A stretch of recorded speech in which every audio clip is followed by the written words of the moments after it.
إن الحمد لله نحمده ونستعينه ونستغفره ونتوب إليه ونعوذ بالله من شرور أنفسنا ومن سيئات أعمالنا من يهده الله فلا مضل له ومن يضلل فلا هادي له أشهد أن لا إله إلا الله وحده لا شريك له وأشهد أن محمدا عبده ورسوله صلوات الله وسلامه عليه نبينا وحبيبنا محمد صلى الله عليه وعلى آله وصحبه وسلم. قال الله تعالى في كتابه الكريم: يا أيها الذين آمنوا اتقوا الله حق تقاته ولا تموتن إلا وأنتم مسلمون. يا أيها الناس اتقوا ربكم الذي خلقكم من نفس واحدة وخلق منها زوجها وبث منهما رجالا كثيرا ونساء واتقوا الله الذي تساءلون به والأرحام إن الله كان عليكم رقيبا. يا أيها الذين آمنوا اتقوا الله وقولوا قولا سديدا يصلح لكم أعمالكم ويغفر لكم ذنوبكم ومن يطع الله ورسوله فقد فاز فوزا عظيما. أما بعد فاعلم أيها الناس فإن أصدق الحديث كتاب الله وخير الهدى هدى محمد صلى الله عليه وعلى آله وصحبه وسلم وشر الأمور محدثاتها فإن كل محدثة بدعة وكل بدعة ضلالة وكل ضلالة في النار. Ma'asyiral muslimin, sidang salat Jumat yang mudah-mudahan Allah Azza wa Jalla selalu berikan keberkahan dalam kehidupannya. Rasul sallallahu alaihi wasallam bersabda dalam sebuah hadis yang diriwayatkan oleh Imam At-Tirmidzi, dan hadis ini dinilai hasan li ghairihi oleh Syekh Albani rahimahullahu taala dan juga para ulama hadis lainnya, dari sahabat Abdullah bin Mas'ud radhiyallahu taala anhu arda. Rasul sallallahu alaihi wasallam bersabda: istahyu minallahi haqqal haya. Wahai para sahabatku, hendaklah kalian malu kepada Allah dengan sebenar-benar malu. Maka para sahabat mengatakan, inna nastahi walhamdulillah. Wahai Rasul sallallahu alaihi wasallam, sesungguhnya kami telah malu kepada Allah. Alhamdulillah, segala puji bagi Allah. Maka Rasul sallallahu alaihi wasallam mengatakan, laisa dzak, bukan itu maksudnya. Bukan apa yang seperti kalian kira. Walakinnal istihya'a minallahi haqqal haya. Akan tetapi orang yang malu kepada Allah dengan sebenar-benar malu ketika orang itu melakukan 4 hal ini, ikhwan. Yang pertama kata Nabi sallallahu alaihi wasallam, an tahfazar ra'sa wa ma wa'a. Engkau menjaga kepala dan apa yang terkumpul pada kepala tersebut. Yang kedua, wal batna wa ma hawa. Engkau menjaga perut dan apa yang berhubungan dengan anggota perut tersebut. Yang ketiga, wal tadhkuril mauta wal bila. Engkau sering dan selalu mengingat kematian dan juga kebinasaan. Dan yang terakhir, yang keempat, wa man aradal akhirata taraka zinatad dunya. Barang siapa yang menginginkan kehidupan akhirat, dia pasti akan meninggalkan gemerlapnya perhiasan kehidupan dunia. 4 ini, ikhwan.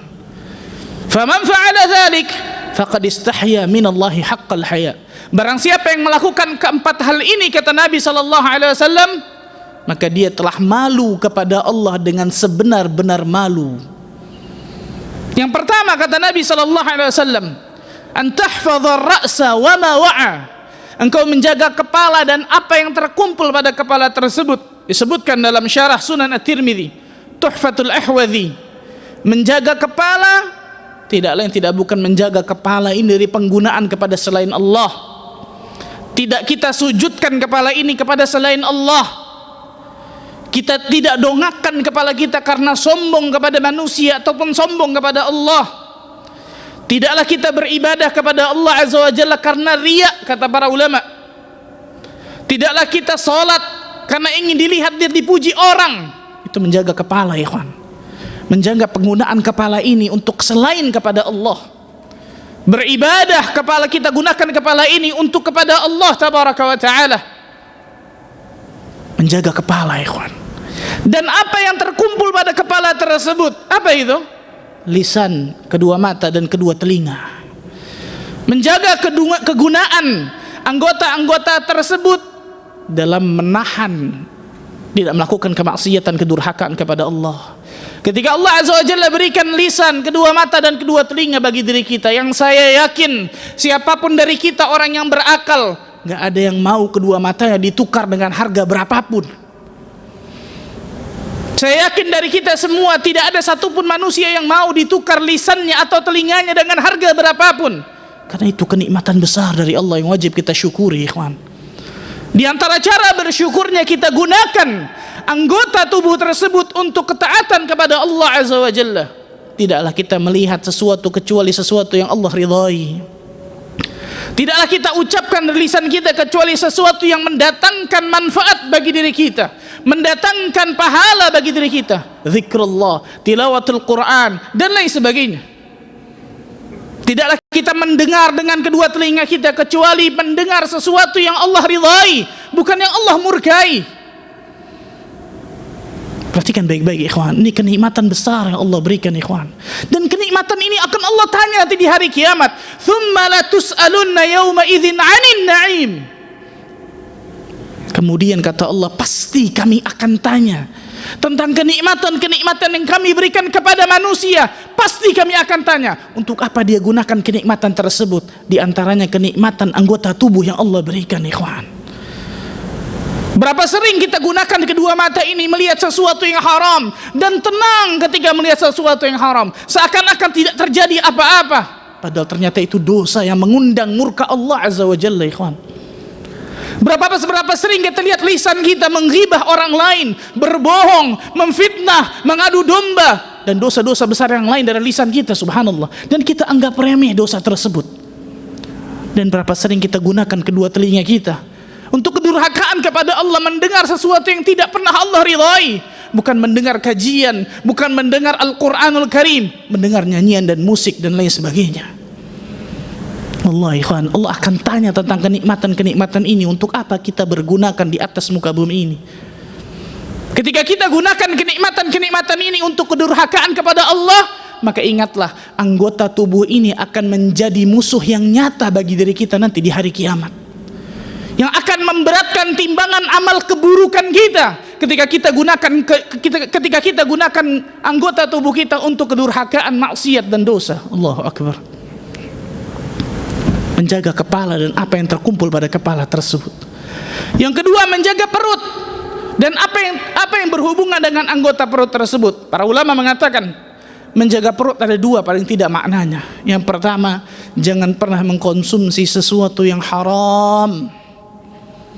Dan yang kedua, jangan pernah kita mencari ma'isyah, jangan pernah kita mencari penghasilan di atas muka bumi ini dari sesuatu yang Allah haramkan. Itu menjaga perut, ikhwan. Rasulullah SAW mengatakan, kullu lahmin nabata min suhtin fannaru awla bihi. Setiap daging yang tumbuh dari sesuatu yang haram, maka neraka yang pantas untuknya. Allahu Akbar, na'udzubillah min dzalik. Berapa banyak kaum muslimin zaman sekarang, kita nggak bicara orang selain muslim, kaum muslimin zaman sekarang nggak pernah memikirkan dari mana dia dapatkan hartanya. Rasulullah SAW mengatakan, la ya'tiyanna 'ala nasi zamanun la yubali bihil mar'u min aina akhadhal mal, amin halal amin haram. Pasti akan datang suatu zaman, kata Nabi SAW, di mana manusia tidak memikirkan dari mana dia dapatkan hartanya, halal ataupun haram dia hantam. Padahal ketika dia masukkan sesuatu yang haram ke dalam mulutnya, ke dalam perutnya, dia memasukkan sesuatu yang sangat berbahaya pada saat itu, ikhwan. Tidak lain tidak bukan api neraka Allah tabaraka wa ta'ala. Orang yang bertakwa kepada Allah, orang yang malu kepada Allah dengan sebenar-benar malu, dia malu mengkonsumsi sesuatu yang haram.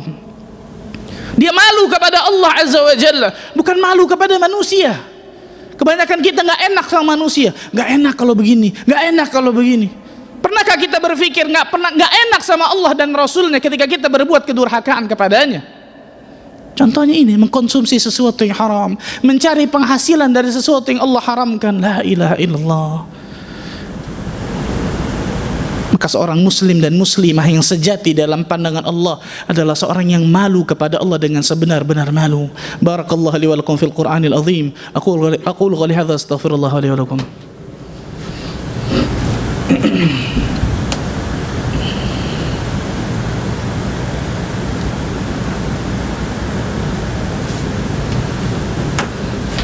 Alhamdulillah hamdan katsiran tayyiban mubarakan fi kama yuhibbu rabbuna wa yarda. Wassalatu wassalamu ala Rasulillah wa ala alihi wa sahbihi wa mawalah. Asyhadu an la ilaha illallah wahdahu la syarika lah wa asyhadu anna Muhammadan abduhu wa rasuluh. Yang ketiga kata Nabi sallallahu alaihi wasallam, ikhwan, orang yang malu kepada Allah dengan sebenar-benar malu, wal tadhkuril mauta wal bila. Dia akan sering selalu mengingat kematian dan kebinasaan. Apa itu kebinasaan? Para ulama mengatakan kebinasaan di sini adalah alam kubur. Dia sering mengingat kematian dan juga ketika dirinya dimasukkan ke alam kubur. Ternyata ketika kita sering mengingat kematian bukan menjadikan kita pesimis, tidak, ikhwan. Tidak mungkin Nabi SAW menyuruh kepada umatnya sesuatu yang akan menghasilkan sesuatu negatif, nggak mungkin. Kenapa? Karena muyul manusia, kecenderungan hati manusia itu cinta kepada dunianya. Kalau dia tidak imbangkan untuk selalu mengingat kematian, mengingat alam akhirat, mengingat alam kubur, maka dia pasti akan sangat cinta kepada dunianya dan mengecilkan akhirat.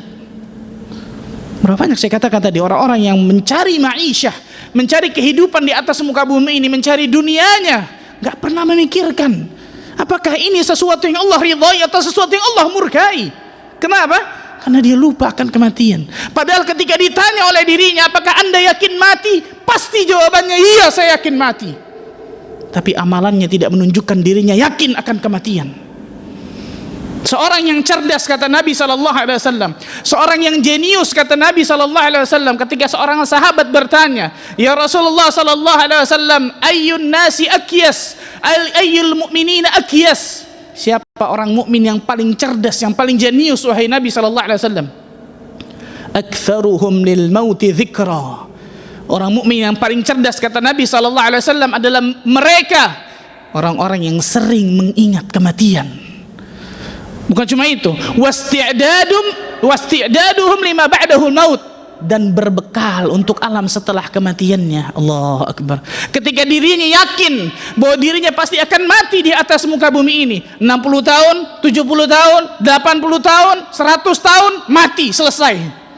Berpindah ke alam yang kekal, ikhwan. Maka orang yang cerdas pasti akan memilih sesuatu yang pasti yang dia dapatkan, yaitu di akhirat. Dia pasti berbekal untuk alam setelah kematiannya, berbekal dengan iman dan amal saleh, bukan berbekal dengan amal kemaksiatan dan dosa, ikhwan. Lihat diri kita masing-masing, ikhwan. Berapa banyak kita lihat zaman sekarang, subhanallah, terutama akhir-akhir ini negara kita, yang namanya al-maut, kematian, gak ada yang tahu, ikhwan.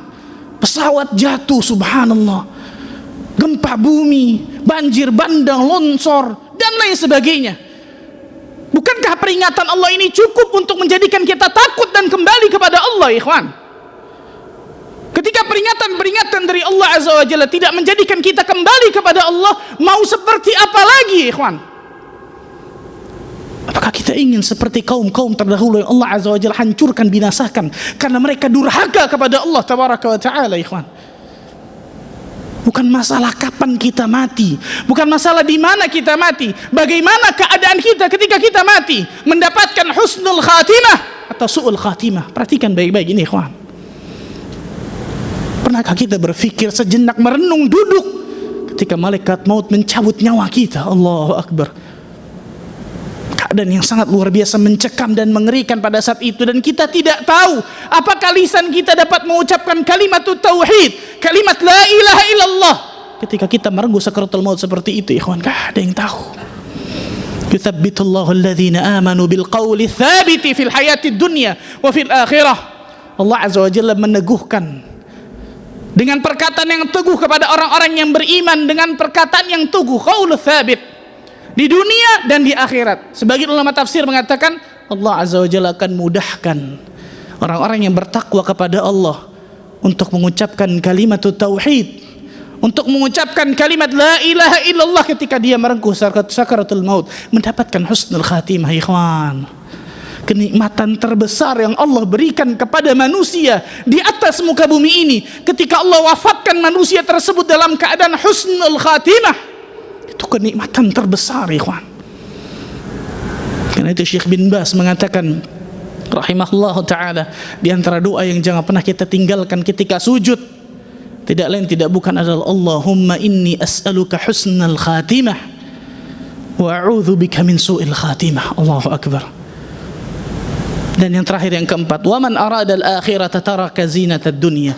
Barang siapa yang menginginkan kehidupan akhirat, dia pasti meninggalkan perhiasan-perhiasan kehidupan dunia. Muyul manusia, saya katakan tadi, kecenderungan hati manusia itu cinta kepada dunianya. Kalau dia tidak melawannya, maka akhirat nggak ada tempat di hatinya, ikhwan. Nggak ada tempat di hatinya sama sekali kalau dia tidak melawannya itu. Dan dunia kita lihat di depan mata kepala kita, gemerlap, indah, hijau, manis, luar biasa. Akhirat nggak tahu kita, gaib, nggak kelihatan. Hanya kita bisa yakini dengan ilmu yakin.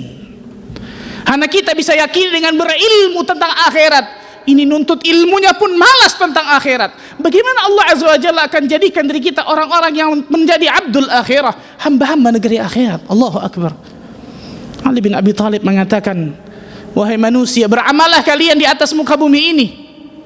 Kenapa? Karena di dunia ini tempat beramal. Innal yawma amalun bila hisab. Di dunia ini tempat beramal, nggak ada hisab, nggak ada audit. Wa ghadan hisabun wala amal. Tapi nanti di akhirat tempatnya hisab, tempatnya audit, nggak ada sama sekali amal. Berapa banyak Allah Azza wa Jalla kekalkan dalam Al-Quranul Karim orang-orang yang ingin kembali ke dunia. Mau apa? La'alli a'malu salihan fima tarak, agar aku dapat beramal saleh, ya Allah, amal saleh yang dahulu aku tinggalkan. Allahu Akbar. Orang yang malu kepada Allah dengan sebenar-benar malu, dia melakukan 4 hal ini, ikhwan. Menjaga kepala dan apa yang terkumpul pada kepala tersebut, menjaga perut dan apa yang berhubungan dengan anggota perut, kemudian sering mengingat kematian dan juga alam kebinasaan, itu alam kubur, dan juga tidak lain tidak bukan menjadikan akhirat di hatinya dan dunia di tangannya. Dia jadikan akhirat sebagai tujuan utama hidupnya. Dia jadikan akhirat sebagai ambisi terbesar hidupnya, bukan dunia. Subhanallah. Mudah-mudahan Allah Azza wa Jalla jadikan diri kita termasuk golongan hamba-hamba Allah yang selalu malu kepada Allah dengan sebenar-benar malu. Allahumma salli ala Muhammad wa ala ali Muhammad kama sallaita ala Ibrahim wa barik ala Muhammad wa ala ali Muhammad kama barakta ala Ibrahim fil alamin innaka Hamidum Majid. اللهم اقسم لنا من خشيتك ما تحول به بيننا وبين معصيتك ومن طاعتك ما تبلغنا به جنتك ومن اليقين ما تهون به علينا مصائب الدنيا ومتعنا اللهم بأسماعنا وأبصارنا وقوتنا أبدا ما أبقيتنا واجعله الوارث منا واجعل ثأرنا على من ظلمنا وانصرنا على من عادانا ولا تجعل مصيبتنا في ديننا ولا تجعل الدنيا أكبر همنا ولا مبلغ علمنا ولا إلى النار مصيرنا واجعل الجنة هي دارنا وقرارنا ولا تسلط علينا بذنوبنا من لا يخافك فينا ولا يرحمنا برحمتك يا أرحم الراحمين. اللهم اغفر للمسلمين والمسلمات والمؤمنين والمؤمنات الأحياء منهم والأموات إنه سميع قريب مجيب الدعوات يا قاضي الحاجات. ربنا ظلمنا أنفسنا وإن لم تغفر لنا وترحمنا لنكونن من الخاسرين.